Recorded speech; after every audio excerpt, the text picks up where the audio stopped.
Good morning, class. Good morning, Ma'am. So how are you today? We're fine, thank you. How about you? I'm fine too. So okay, everybody sit down. Thank you, Ma'am.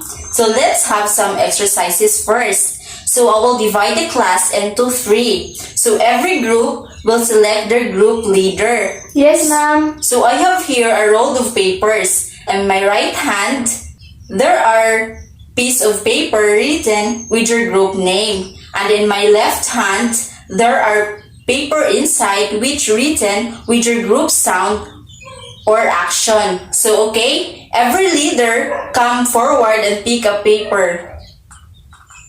So star, heart, diamond. Shh. So remember, if I called your group name, you should respond with your group sound. Is that clear, class? Yes, Ma'am. So very good. I have here the scoreboard. So the scoreboard represents your total score for today's activity. And I will give a plus point to those groups who will behave, cooperate, and execute properly with their group sound as I call their group name. So and minus points to those students who is noisy, doesn't cooperate with their group, and doesn't execute with their group sounds. And the winner for today's activity will get a reward after the class. Is that clear? Yes, Ma'am. Okay, let's start with the group star. How about the group heart? And last, the group diamond. So let's try to have a test now. Star, diamond, star, heart. And now I will ask you, what was our lesson yesterday? Who can still remember? Yes, Aryan. Yesterday, we discussed about the interpreting a bar graph. Very good, Aryan. So now, let's try to interpret the data presented. So, fruits harvested in kilograms. So, fruits, we have atis, jackfruit, goyabano, and banana. And in kilograms, there are 10 kilograms, 20 kilograms, 30 kilograms, 40 kilograms, and 50 kilograms. So, what is the title of the bar graph? Fruits harvested in kilograms. What is found in the horizontal axis? Number of kilograms. What is found in the vertical axis? Fruit. So, how many kilograms of atis were harvested? 50 kilograms. How many kilograms of jackfruit were harvested? 30 kilograms. So, which fruit was the last harvested in kilograms? Goyabano, Ma'am. So, which fruit was the most harvested in kilogram? Atis. Very good! So now, star, heart, diamond.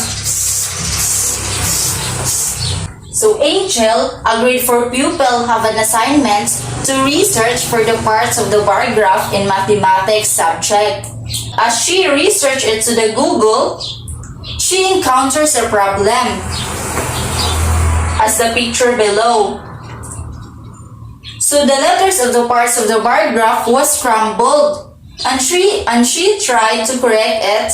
But while she is searching, her mother Christine called to have her dinner. So what should Angel do? Can you help Angel to her assignment? Yes, Ma'am. Ma'am, we are going to arrange the scrambled letters. Yes, very good. Okay. Each group will going to write the arranged letters of the bar graph in a one sheet of paper. And if we're done, every group should immediately produce their group sounds for me to recognize. And I will give 3 minutes only. So ready, set, go! Title, horizontal axis, vertical axis, level. Very good! Angel have now her assignment, the parts of the bar graph. And she can pass it for tomorrow. So let's clap ourselves for helping Angel in her assignment. With Angel clap. 1, 2, 3. 1, 2, 3. Angel. So what are the parts of the bar graph? Title, level, horizontal axis, and vertical axis. Very good! So now, being a helpful student is a good example, but a good student is a better practice. So therefore, what should a good student do when his or her classmate is talking and discussing in front of the class? Anyone? Listen, participate, sit properly, don't talk to seatmate, raise your hand if you have some answer. So very good. So can I expect that to all of you? Yes, ma'am. So have you ever made or constructed a bar graph? Do you have any idea on how to construct a bar graph only using a table presented? Not, ma'am. So today, we are going to construct a bar graph. So there are two types of bar graph. The horizontal bar graph and the vertical bar graph. So horizontal bar graph, so total sale, ang products is cakes, bread, ice cream, and soft drinks. And number of sold products, 10, 20, 30, 40, and 50. So horizontal bar graph, it means pahigda. And with that, we will be going to focus on constructing the horizontal bar graph. And in vertical bar graph, total sale, number of sale products were 50, 40, 30, 20, and 10. And the products were soft drinks, ice cream, bread, and cakes. So now, I have heard an example. Everybody read. Lassie, a grade 4 teacher in Trinto Central, owns a sari-sari store in their hometown. Teacher Lassie wants to list all the sold items in biscuits and candies. She wants to try and know what are the most sold items in their hometown with regards of their needs and wants. In this table, I will show you on how to construct a bar graph. So below is the list of biscuits and candies. So sold candies. Candies, we have White Rabbit, Mentos, Snowbird, and Lips. So number of sold candies, White Rabbit 35, Mentos 50, Snowbird 15, and Lips 25. And the sold biscuits, we have Fita, number of sold biscuits 35, Skyflakes 50, Ribisco 20, Buddy 5. So now, let's try to construct a bar graph using the table presented by Teacher Lassie.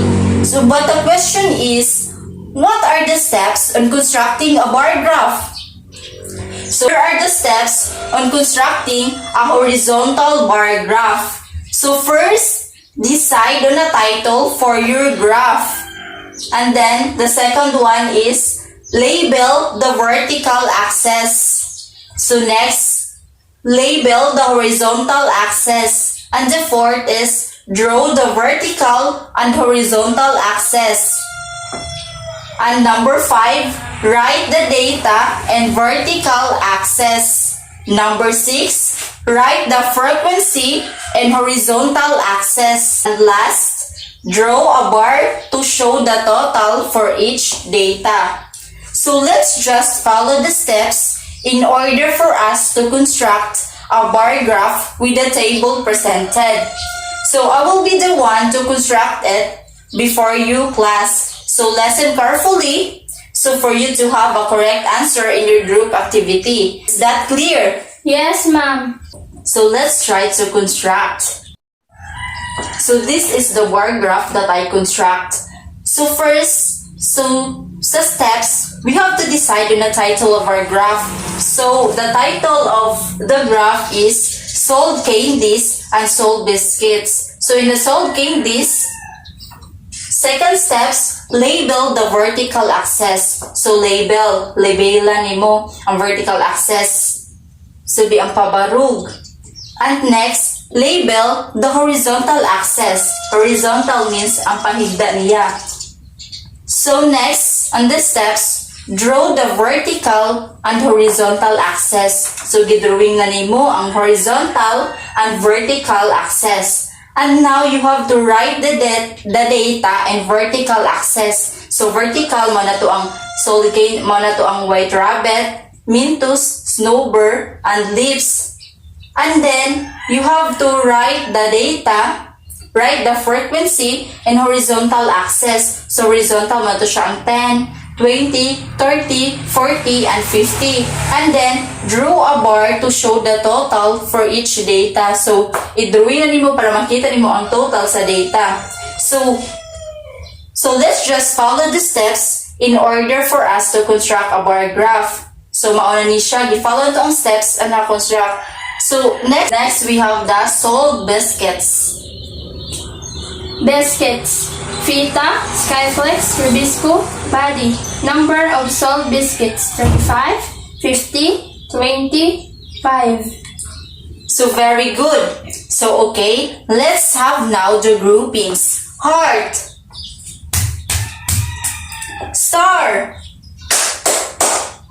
diamond. So in grading your group activity today, we will be going to follow the rubrics for group performance. Here are the rubrics for group performance. First, all answers are correct. Second, it presented very well. And third, neat and clean. Fourth, all members work cooperatively. Fifth, quiet, disciplined, organized, and behaved members. So those are the rubrics. And then the points is 10 points if all indicators are evident. 8 points if one indicator is not evident. 6 points if 2 indicators are not evident. And 4 points if 3 indicators are not evident. And 2 points if 4 indicators are not evident. And 0 points if 5 indicators are not evident. So those are the rubrics on the grading system. So in each group, you are going to construct a bar graph using the data presented, and just follow the steps in constructing the bar graph and paste it on the board. So I only provide one problem. So I will only give 5 minutes to construct the bar graph. So there are 10 points in overall score for the group activity. And after you've done, paste immediately your works on the board and execute your group sum for me to recognize. So in additional points, 5 points if you are the first to finish and execute the group sum, and 4 points for those second to finish and execute the group sum, and third points and 3 points third to finish and execute the group sum. Is that clear, class? Yes, ma'am. Okay, here is the problem. Joshua, a grade 4 pupil, visited his tita and their fruits in Palenque.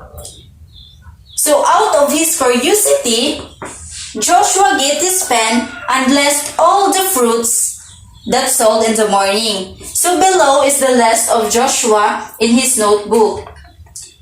So we have sold fruits, and the fruits are mango, apple, avocado, and orange. And the number of sold fruits, for mango we have 15, and for apple 50, for avocado 25, and for orange 40. So now you have to create a bar graph using this table.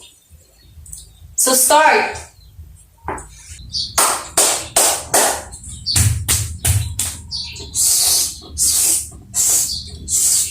So time is up. So post your activity now. So okay, Let's check and grade all your output.